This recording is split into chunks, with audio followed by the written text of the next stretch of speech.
Meningkatnya kesadaran masyarakat menjaga kelestarian alam menjadikan tren gaya hidup ramah lingkungan semakin digemari dan merambah luas ke berbagai sektor usaha. Tidak terkecuali dengan tren adibusana khususnya batik. Akhir-akhir ini berkembang batik ekoprint, yakni batik kontemporer yang menambah hasanah batik etnik di samping batik tulis dan batik cap. Bahan yang digunakan berupa dedaunan, bunga, batang, bahkan ranting, tidak seperti batik tulis atau cap yang pada tahap tertentu menggunakan bahan kimia. Ekoprint menggunakan unsur-unsur alami tanpa bahan sintetis atau kimia. Karena itulah batik ini sangat ramah lingkungan. Tren gaya hidup ramah lingkungan inilah yang mendasari Fiona menekuni dan mengembangkan batik ekoprint dengan mengolah bahan alami menjadi kerajinan seperti tas, kain, syal, baju, kemeja, tempat tisu, dompet, dan sejenisnya.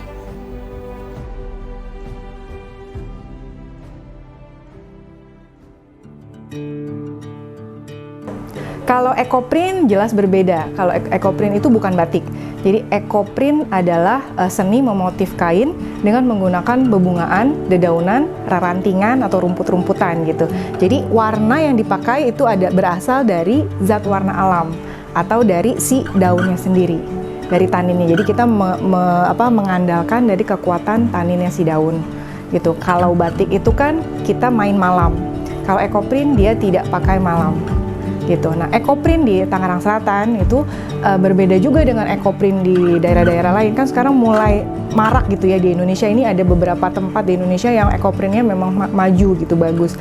Nah, di Tangerang Selatan ini berbeda dengan daerah-daerah lain. Bedanya apa kan? Ya di Tangerang Selatan kita pakai daun-daun yang ada di daerah sini.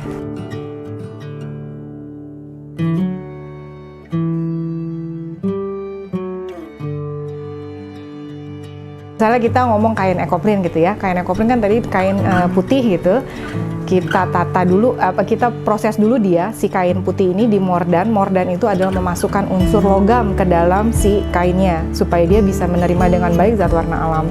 Itu kita mordan dulu, mordan bisa macam-macam nih tekniknya, bisa semalam, bisa hanya sebentar 1 jam aja, atau bisa 10 menit aja, tergantung dengan teknik yang mau kita pakai.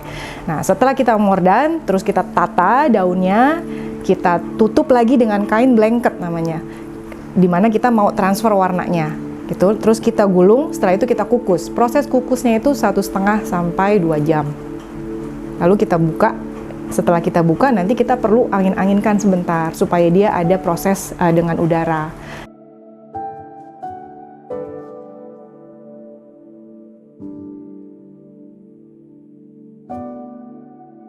Manfaat yang saya dapatkan dari rumah BUMN, yang pernah saya dapatkan adalah pelatihan-pelatihan. Karena masa pandemi ini kebanyakan pelatihan itu lewat virtual ya, lewat Zoom gitu. Beberapa yang pernah saya ikut itu tentang aplikasi keuangan. Nah, itu bagus tuh, jadinya saya kan, maksudnya tim saya itu belum banyak. Jadi saya sebelum ini melakukan semuanya sendiri dan itu capek banget, makan waktu banget. Nah, dengan adanya aplikasi keuangan itu sangat membantu sekali, sehingga pencatatan keuangannya jadi rapi, terus bisa langsung laporannya bisa langsung ke create gitu, langsung ada neracanya ada, rugi labanya ada gitu.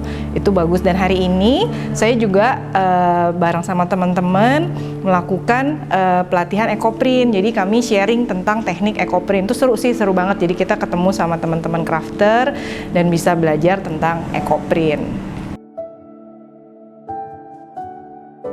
Harapan kedepannya semoga rumah BUMN bersama para UKM bisa bisa lebih berkolaborasi begitu. Jadi UMKM-nya bisa terus dibina dengan adanya rumah BUMN ini, dengan itu tadi pelatihan-pelatihan yang berguna untuk UMKM-nya. Jadi misalnya yang mungkin juga untuk mengelola bisnisnya, mengelola usahanya, melakukan pemberdayaan di masyarakat sekitarnya, juga bisa menjembatani mungkin satu UKM dengan UKM yang lain bisa saling berkolaborasi. Kayak saya misalnya, saya perlu batik Banten nih, itu saya bisa ketemu sama UKM Batik Banten melalui rumah BUMN ini.